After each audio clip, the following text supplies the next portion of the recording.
Hello दोस्तों, कैसे हो आप लोग। और आज हम लोग करने वाले हैं JCERT का क्लास 8 विज्ञान का चैप्टर है 9। आप देख सकते हैं प्रकाश। इसका क्वेश्चन आंसर करेंगे हम लोग। तो वीडियो में आए हैं तो वीडियो को लाइक और चैनल को हमारे सब्सक्राइब जरूर करें। तो देखिए दोस्तों, सबसे पहला क्वेश्चन में आता है खाली स्थान को भरिए। तो सबसे पहला में भरिएगा आप परिवर्तन भरिएगा। दूसरे नंबर में भरिएगा 1 मीटर ही आएगा। तीसरा में आप लोग भर लीजिएगा दाएँ, उसके बाद बाएँ। चौथा नंबर में है बड़ा भर लीजिएगा। और पांचवा नंबर में जो होता है वस्तु हटने के पश्चात 1/16 सेकंड तक रहता है रेटिना पर। और 6 में है ये होता है बराबर होता है, आपतन तथा प्रवर्तन कोण बराबर होता है। अब आते हैं क्वेश्चन आंसर पे। आपतित किरण से क्या समझते हैं। तो देखिएगा दोस्तों, इसका आंसर सबसे फर्स्ट में मिलेगा आपको यहाँ पे। यहाँ से करिएगा, किसी परिवर्तित सतह से टकराने वाली प्रकाश किरणें को आपतित किरण कहते हैं। पहला हो गया, दूसरा हो गया सॉरी। अब तीसरा नंबर का क्वेश्चन है आपका पास, परावर्तित किरण से आप क्या समझते हैं।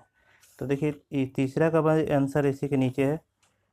सतह से परिवर्तन के पश्चात वापस आने वाली किरणें को परावर्तित किरण कहते हैं। ये हो गया तीसरा हमारा। और चौथा नंबर का देखिए क्वेश्चन है यहाँ पे, आपतन बिंदु से आप क्या समझते हैं। आपतन बिंदु क्या है, ठीक है। देखो यहाँ पे, किसी परिवर्तक सतह से जिस बिंदु पर प्रकाशीय किरण टकरा कर वापस लौटती है उस बिंदु को आपतन बिंदु कहते हैं। यहाँ पे हमारा हो गया कितने नंबर का, 4 नंबर का।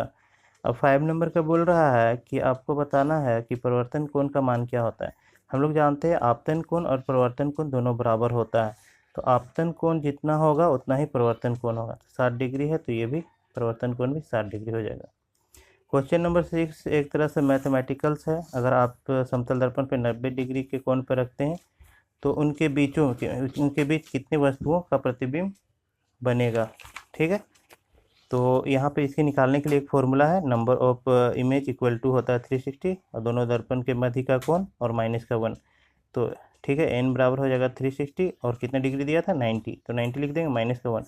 अगर 90 से 360 को डिवाइड करेंगे तो कितने बार में आएगा, 4 बार में। 4 में -1 करेंगे तो नंबर आ जाएगा 3, यानी कि प्रतिबिंबों की संख्या 3 होगी।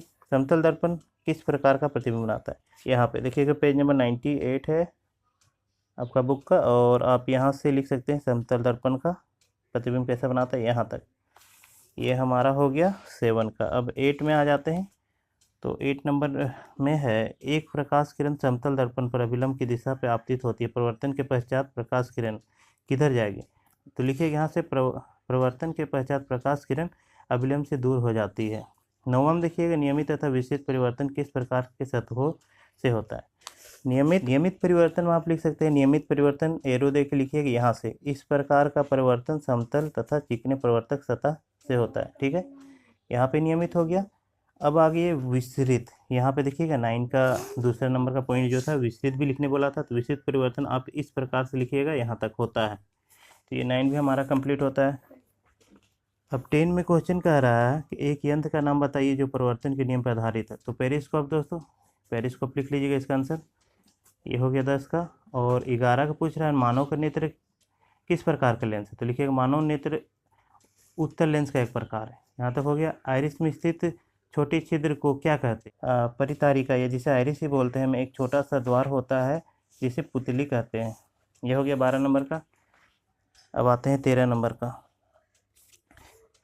किस प्रक्रिया के कारण श्वेत प्रकाश 7 रंगों में विभक्त हो जाती है। तो लिखिएगा प्रकाश के विक्षेपण के कारण श्वेत प्रकाश हो जाता है, ठीक है। इंद्रधनुष के बनने के पीछे कौन सी प्रक्रिया निहित है। ये 14 नंबर का है। यहाँ पे देखिएगा, देखिए इंद्रधनुष सूर्य के प्रकाश श्वेत प्रकाश का वायुमंडल में स्थित पानी के सूक्ष्म कणों के विक्षेपण की प्रक्रिया के कारण होता है। तो विक्षेपण की प्रक्रिया।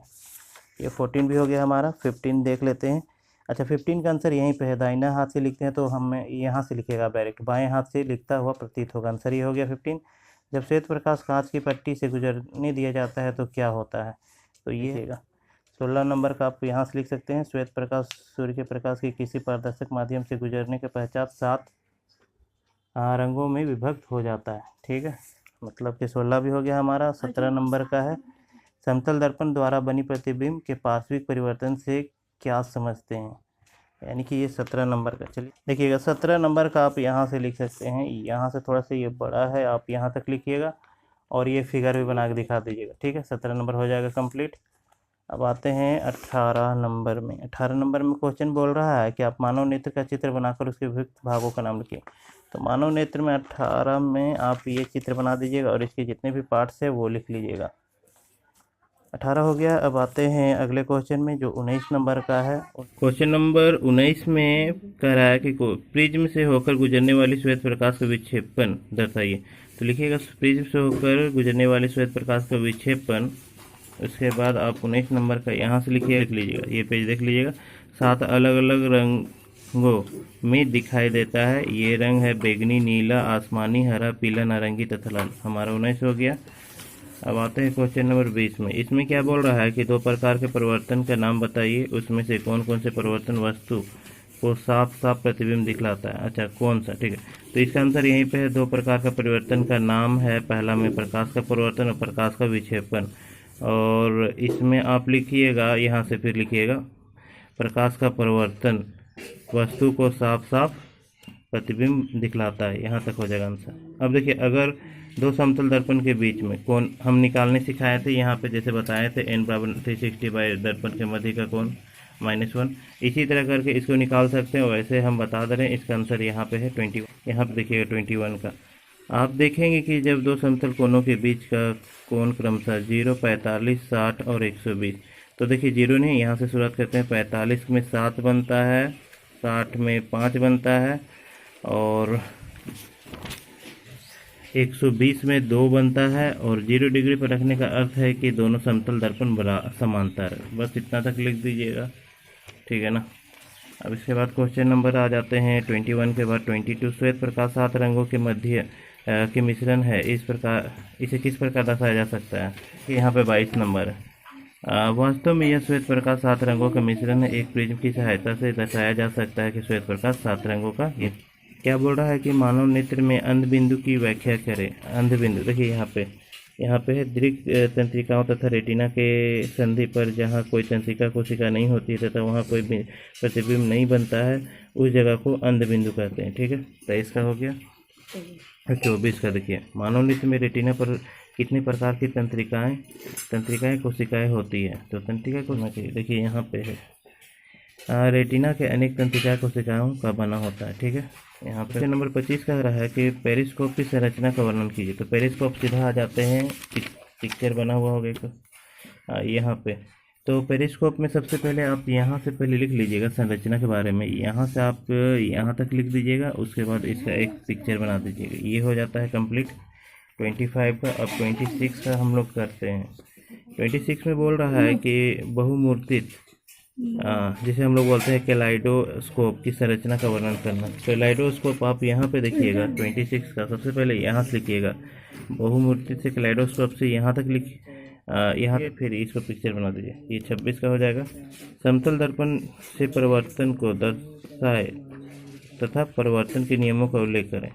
27 का आप यहाँ से लिख सकते हैं। देखिए ये चित्र बना के दिखा सकते हैं और उसके बाद यहाँ पे परिवर्तन के नियम आप यहाँ से यहाँ तक लिख सकते हैं 27 का।